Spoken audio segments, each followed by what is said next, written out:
ना पैसा और ना लड़की, ना कोई प्यार करने वाला। माँ बाप इसके पहले ही गुजर चुके थे तो समझाने वाला भी कोई नहीं था। और लड़कियां तो इसको दूर से देख के ही भाग जाती थी, और पैसे में इतना गरीब के लॉलीपॉप खरीदना हो तो भी इसको 10 बार सोचना पड़ता था। तो स्थिति आप समझ गए होंगे कितनी टाइट थी। और एक दिन ये फ्री बैठा था तो इसने एक डेटिंग ऐप पे किसी लड़की को मैसेज कर दिया और हेलो हाई हुआ उसका। और जब इसने उसको फोटो भेजी ना तो उसने क्लियरली मुंह पे इसको रिजेक्ट कर दिया कि नहीं यार, मैं तेरे साथ नहीं रह सकती। दिखने में ये अच्छा खासा था, लेकिन लड़कियां सिर्फ शक्ल कहाँ देखती हैं, अगर देखती तो इसकी लाइफ भी ऐसी ना होती। तो इसके जो कपड़े थे वो बिल्कुल मतलब पुराने टाइप के थे, जैसे 10 साल पहले लिए हों और अभी तक वही चल रहे हों। तो इसकी हालत बहुत टाइट हो गई। इसका एक दोस्त था मेहुल नाम का, तो उसने बताया यार मेरा कोई दूर के रिश्तेदार हैं, उन्होंने एक साधना की थी और उनकी हालत तेरे से भी ज़्यादा गई गुजरी थी, लेकिन उनकी जो हालत है वो बहुत कंट्रोल में आ गई।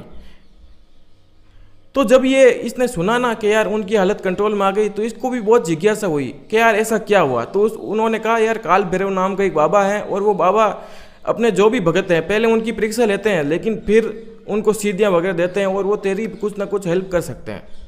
तो ये जब बाबा के पास गया तो इसने देखा, तो इसने जो देखा ना उससे ही ये थोड़ा बड़ा मतलब कॉन्फिडेंस था वो डाउन हो गया, क्योंकि टूटा हुआ घर और चारों ओर राख बिखरी हुई, कहीं मुंड पड़े हैं, कहीं कुछ पड़ा है, तो ये थोड़ा अलग हो गया। लेकिन बाबा के पास गया, उनके पैर छुए और कहा बाबा मेरी स्थिति ये है, ना लड़की है प्यार करने वाली, ना कोई बीवी है, ना कोई प्रेमिका है, कुछ नहीं है लाइफ में, और पैसे का तो पूछो ही मत।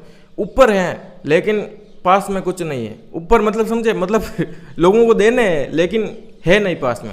तो बाबा समझ गए। तो बाबा ने कहा बेटा ऐसी तो एक ही सिद्धि होती है कर्ण पिशाचनी की, वो तुझे भूत भविष्य वर्तमान सब कुछ समझा देगी और इसके साथ वो तेरी पत्नी बनकर रहेगी। लेकिन जितने इसके फायदे हैं उतने इसके नुकसान भी है। यानी ये आएगी तो फिर ये अपनी मर्जी से जाएगी, तेरे कहने से नहीं जाएगी, और ये तुझको पैसे में कोई कमी नहीं आने देगी, मतलब बाकी सब कुछ का जो ये मटेरियल वर्ल्ड है वो तेरा सब कुछ कर देगी। तो इसने सोचा और फिर ये मान गया। तो बाबा इसके साथ गए और उन्होंने इसको जगह बता दी शमशान में कि यहाँ बैठना है तुझे, मैं तेरे पास नहीं रहूँगा, मैं तुझे सब कुछ अभी यहाँ बता देता हूँ, लेकिन करना तुझे अकेला ही पड़ेगा। तो बाबा ने सबसे पहली बात यही कही बेटा तुझे ये साधना बीच में नहीं छोड़नी है, चाहे कुछ भी हो जाए तुझे उठना नहीं है। अगर तू उठ गया तो वो तुझे छोड़कर भी चली जाएगी और उसके अलावा तुझे मार भी देगी। तो ये समझ गया, वो थोड़ा डर भी गया। रवि आंखें बंद करके तब जब करने लगता है, मंत्र पढ़ने लगता है। थोड़ी देर बाद इसको लगता है हवाएं बहुत तेज तेज चलने लगी है। उसी के साथ जो अग्नि पीले रंग की लाल कलर की होती है वो अचानक नीले कलर की हो गई। थोड़ी देर बाद हवाएं रुकती है और जो सारा मौसम इधर उधर हो चुका था वो थोड़ा नॉर्मल होता है। और ये जब आंख खोलता है तब सामने देखता है, इसको धीरे से आवाज़ आती है कान में जैसे कोई फुसफुसा रहा हो, मैं आ गई हूँ, तूने मुझे बुलाया था, अब मैं तेरे साथ रहूँगी और हमेशा तेरे लिए ही रहूँगी। तुझे बस इतनी मेरी शर्त माननी होगी, तू कभी किसी लड़की को नहीं देखेगा। अगर तूने किसी लड़की को देख लिया गलती से भी और तेरे मन के अंदर कुछ मलिन विचार आ गए तो तुझे मौत भी सस्ती लगेगी, मैं तुझे इतना तड़पा तड़पा के मारूंगी। तो ये उस टाइम ज़्यादा सीरियस नहीं लेता, बोलता है हाँ हाँ मैं किसी को नहीं देखूंगा, मैं अपने हिसाब से आपको पत्नी बना के रखूंगा और आपकी जो इच्छा है वो मैं पूरी करूंगा। मतलब सारे वचन दे दिए, अपने हाथ में कुछ नहीं है। फिर रवि मुस्कुराता है और कहता है वो सारे वचन ले लिए, उसने कहा हाँ अब मैं रेडी हूँ।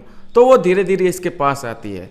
फिर वहीं जो शुरू होता है वो धीरे धीरे इसके जो गले के पास आके बैठ जाती है, ये किस करते हैं, धीरे धीरे रवि के सारे कपड़े उतरते हैं।